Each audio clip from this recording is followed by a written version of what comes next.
আসিফ ভাই আর মাহফুজ ভাই পদত্যাগ করার পরে কিন্তু এই ঘটনাটা ঘটছে। যদি আজকে আসিফ ভাই মাহফুজ ভাই থাকতো, হয়তো বা তারা সরকারের উপর কোনো একটা চাপ প্রয়োগ করতে পারতো যে ঠিক আছে ওসমান হাদি ভাইয়ের উপর এসব আসতেছে, বা 18 ঘন্টা আগে যে ওই যে এক্স র্যাবের এবং এক্স ফোর্সের যে ভাইয়াটা বললো এরকম কিছু হচ্ছে, ওনারা কোনো পদক্ষেপ নিতে পারতো, আর ওই পদক্ষেপ নিয়ে ওনারা কোনো সুযোগ ছিল না। তো আমরা বলতে পারি যে এখানে সরকার অবশ্যই গাফলতি, আমাদের সরকার একটু বেশি নরম হয়ে গেছে। ইন্টারিম গভর্নমেন্ট যে এখানে থাকার কথা ছিল বিপ্লবী সরকার, যে আমি হার্ড থাকবো, হ্যাঁ আমি তো মানে গণতন্ত্রের সরকার না, আমার যে দায়িত্ব আমি দায়িত্ব পালন করতে আসবো, বাট ইন্টারিম গভর্নমেন্ট আমাদের কি বলবো খুবই নরম। এত নরম বা সুশীলতা দিয়ে আসলে ভাই কোনোদিন সন্ত্রাস দমন করা যায় না, ঠিক আছে?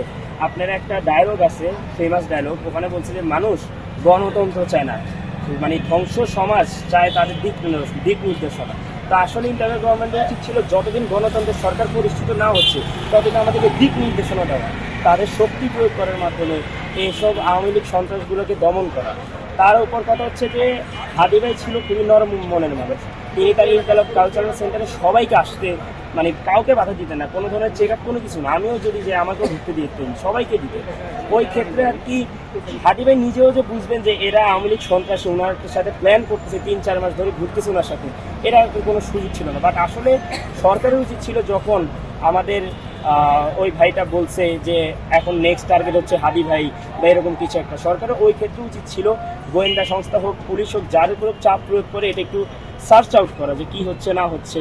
বাট সরকারের ক্ষেত্রে খুবই নরম, খুবই সুশীলতা, এই জন্যই আমাদের বারবার রাস্তা। আমার এখনো মনে আছে 5 আগস্টের পরে যখন আসিফ ভাই নাকি কে বলতেছে যে প্রধান উপদেষ্টা সরি ডক্টর মোহাম্মদ ইউনূস আমাদের রাস্তায় এরকম কিছু একটা পোস্ট দিয়েছিল, আমরা সবাই ভেবেছিলাম হয়তো বা এবারকার ইন্টেলেকচুয়াল ওয়েতে, বাংলাদেশের ডিজিটাল ওয়েতে সামহাও একটু অ্যাডভান্স সব পদক্ষেপ নেওয়া হবে, সন্ত্রাস দমন করা হবে, অনেক কিছু। বাট ঠিক তার কয়েক মাস পর আমরাই বলছি যে ইন্টারিম ব্যর্থ, ইন্টারিম বিপ্লবী সরকার হইতে ব্যর্থ, বিপ্লবী মানুষদেরকে নিরাপত্তা দিতে ব্যর্থ। এবং বিপ্লবী আমাদের একটা সত্যি চিন্তা ছিল, আমি হচ্ছি যে ইউনিভার্সিটি স্টুডেন্ট, আমাদের চিন্তা ছিল আমরা হয়তো আন্দোলন নামা লাগবে না, আমাদের যেসব দাবি দেওয়া অথবা যেসব যে বেসিক নিডস এটা সরকার পূরণ করবে।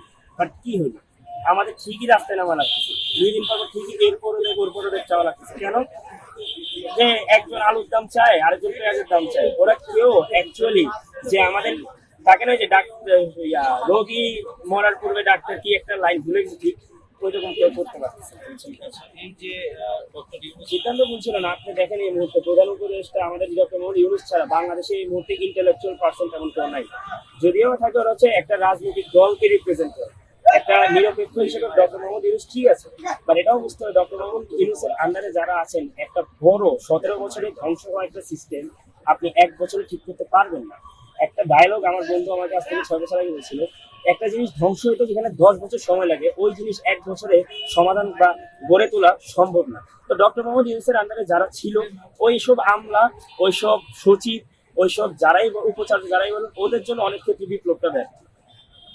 ডক্টর মোহাম্মদ ইউনূস নিজেই চেয়েছেন, হয়তো অনেক ক্ষেত্রে অনেক স্টেপ নিতে পারেননি। যেমন আমরা শুনছিলাম বাংলাদেশ 8ম শ্রেণীর বইতে বিপ্লব নিয়ে কিছু একটা অ্যাড করতে চেয়েছিল, বা শিক্ষা যে সচিব আছে উনি এটা করতে দেন। তো বিষয়টা এমন আর কি, সচিব উপাচার্যদের জন্য অনেক ক্ষেত্রে সরকারটা ব্যর্থ।